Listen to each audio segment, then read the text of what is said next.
Hello, hello my beautiful people! Bienvenue sur ma chaîne YouTube Maggie Closet. Alors j'espère que tu vas hyper, méga, super bien. Moi je vais super bien. Aujourd'hui j'avais envie de faire une vidéo complémentaire en fait, parce que la dernière fois je t'avais encouragé à rentrer au Cameroun, je t'avais donné les raisons qui m'avaient poussé moi à rentrer, à quitter le Canada pour m'installer définitivement au Cameroun. Et je pense qu'il faut que je complète un peu l'information. Oui, parce qu'il suffit pas juste de partir, il y a des choses auxquelles il faut que tu t'attendes si tu décides de rentrer au Cameroun, en Afrique en général, mais au Cameroun en particulier. Donc moi je vais parler principalement du cas du Cameroun. J'ai des choses à dire. Mais avant de commencer, la perruque que je porte aujourd'hui, c'est un très ancien modèle. Oui, c'est la perruque Esmeralda. Celle-ci, je l'ai depuis plus de 2 ans déjà. Ouais, 2 ans. C'est la même perruque parce qu'avant, celles qui connaissent là, on avait la dentelle était un petit peu plus grosse. Donc, elle peut se voir plus facilement là. Mais les nouvelles perruques, la dentelle est vraiment fine, très invisible, indétectable au maximum. Mais voilà, donc juste pour vous montrer que la perruque, effectivement, quand je dis durée de vie minimale 18 mois, là, c'est pas des blagues. Regardez, donc là, c'est la perruque Esmeralda en taille 20 pouces. Densité 150% et bonnet son tweak. Donc, elle est disponible sur mon site internet maggiecloset.com. Je vais mettre le lien dans la barre d'infos. Et comme j'ai dit maintenant, les perruques, elles sont meilleures. Elles sont meilleures. Voilà. Maintenant, je vais donc te donner ce à quoi tu dois t'attendre si tu veux vraiment rentrer au Cameroun. Mais avant, n'oublie pas de t'abonner sur mon compte Instagram. Je vais mettre tous les liens là. Voilà, suivez-moi sur Instagram et on va commencer maintenant. Bon, alors la première raison, c'est l'arnaque. Oui, parce que je ne sais pas comment ils le font. Je ne sais pas comment ils arrivent à savoir, mais c'est comme s'ils ont le flair. Ils ont le flair pour détecter les gens qui ne vivent pas ici. Ils ont le flair pour détecter les benguistes, comme on dit souvent. Parce que je ne suis pas la seule qui a déjà eu cette expérience-là. Beaucoup de personnes que je connais m'ont déjà dit la même chose. Mais si, par exemple, tu veux t'acheter quelque chose, tu vas aller au marché, si le prix de l'article, c'est 2000 francs, je peux te jurer qu'on va te taxer 20 000. Donc, tu ajoutes un zéro dessus. Et c'est le prix qu'on va te taxer. Parce qu'ils ont le flair, je sais pas. C'est comme si chacune des personnes veut manger sur ta tête. Chacune des personnes veut, oui, elle veut avoir sa part, quoi. Donc, on va toujours essayer de te taxer plus que la norme, en fait. Plus que tout le monde. Et moi, j'ai maintenant trouvé une solution. J'ai trouvé une solution pour ne plus me faire avoir, surtout quand je veux peut-être acheter un article, un vêtement, pourquoi pas, des fois des trucs pour porter à la maison, ou même des petits trucs, des appareils et autres. J'ai découvert sur Facebook des groupes. Oui, je sais même pas comment j'ai fait pour atterrir dans le groupe là en particulier, mais un jour je regarde mon feed Facebook, je vois un truc, je dis mais c'est encore quoi ça? Et c'était quelqu'un qui proposait je sais plus quel article, et là je suis allée voir, c'était effectivement un groupe. Dans le groupe il y a plus de 800 000 personnes, donc sont des acheteurs et des vendeurs. Et en fait, dans le groupe, les gens, ils viennent proposer leurs articles, ou même si tu as envie, toi-même, tu cherches quelque chose, tu postes sur le groupe. Bon, moi, je vais pas aller poster avec mon vrai profil. Donc, je vais peut-être demander à un membre de ma famille de poster pour moi si je veux quelque chose. Ou bien, moi-même, je vais peut-être créer un autre compte pour aller poster dessus. Mais je vous jure que c'est hyper pratique parce que là, c'est vraiment comme l'offre et la demande. Donc, le prix que tu vas avoir là, c'est vraiment le dernier prix possible. Surtout quand tu viens, tu postes ton article, tu peux mettre une photo de ce que tu recherches et tous les vendeurs vont venir en commentaire. C'est chacun qui va baisser les prix jusqu'au dernier qui va mettre son plus bas prix. Donc, la page, je pense, ça s'appelle Commerce au Cameroun. Oui, il n'y a aucune publicité. Ils ne m'ont pas payé pour faire la publicité. Ils ont déjà plus de 800 000 abonnés. Et franchement, moi, là, ça m'a sauvé la vie. Et en plus, ils font les livraisons. La plupart des personnes sur le groupe, là, la plupart fait les livraisons. Et c'est juste 1000 francs CFA. Donc, pour moi, c'est tellement parfait. Depuis que j'ai découvert ça, je peux vous jurer que je passe mon temps sur Facebook, sur ce groupe-là en particulier. Parce que j'adore juste des fois acheter des trucs pour rien. Ouais, ça m'arrive. Donc, j'ai déjà eu à commander des gâteaux dessus. Et quand j'appelle, c'est pas moi qui appelle, je demande à quelqu'un d'appeler pour moi et tout. Mais des fois, tu peux juste envoyer un WhatsApp. Mais j'ai un deuxième WhatsApp.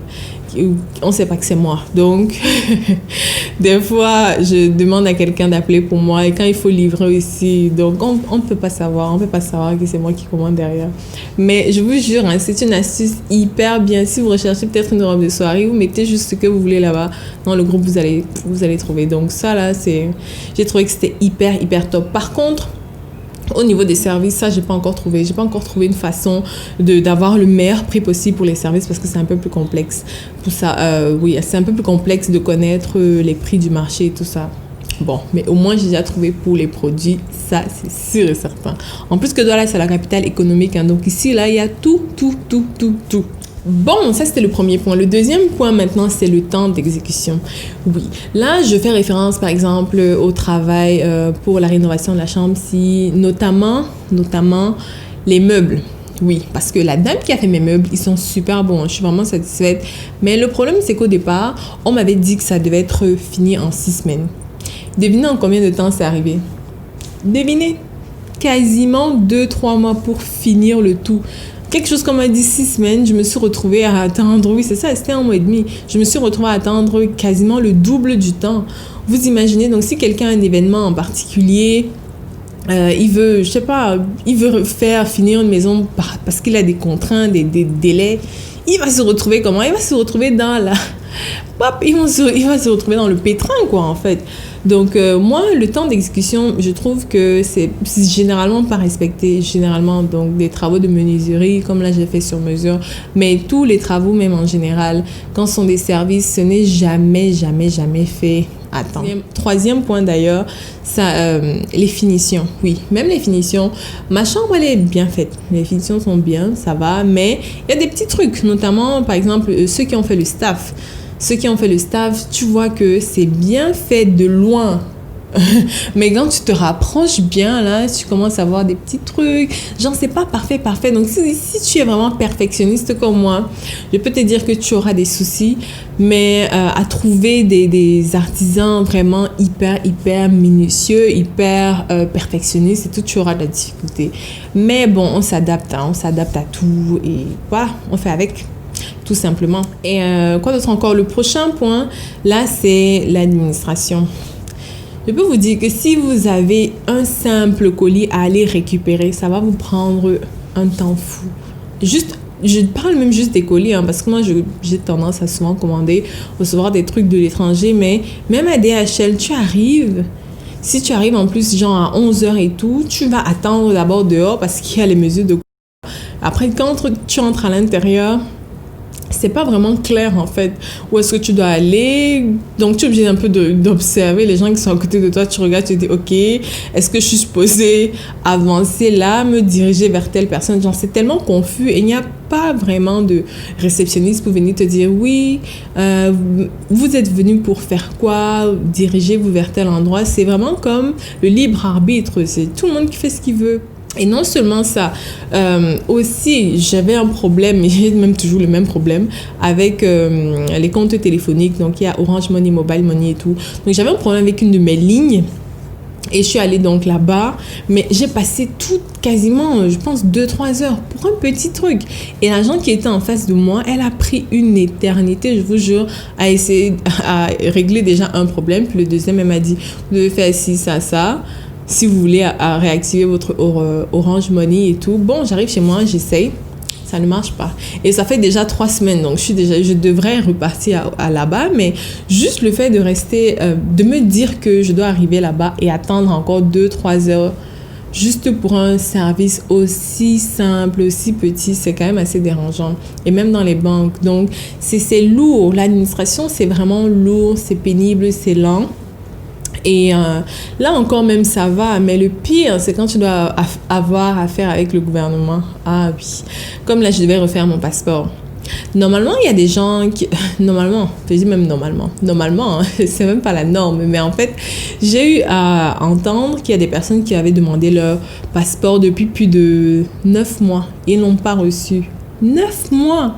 Pourtant, la durée de validité d'un passeport, c'est 5 ans. Comment est-ce que tu fais pour attendre déjà 9 mois un passeport?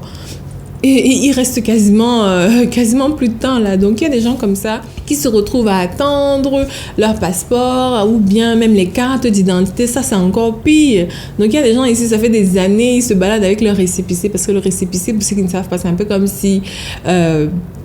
genre, on te donne une preuve, non, que ta carte d'identité va venir. Et moi, je devais refaire les deux. Donc, je devais refaire mon passeport et ma carte d'identité. Donc là, j'ai mon récépissé qui expire, je crois, dans 3 mois. Je sais pas exactement, je vais regarder.